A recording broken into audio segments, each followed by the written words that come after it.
No, biz dinleyimiz beraber. Playna deyip tutamiz da. Playna tutamiz. Hozir playna. Muzikaning ismi birga. Ritm deymiz. Bak, emotsiyalar bor. Hozir. Başlaymiz.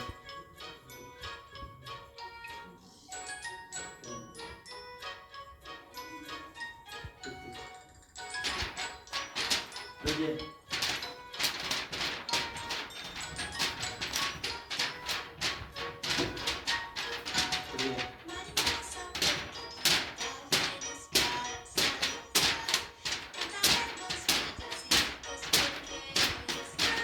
Son yürütemiz.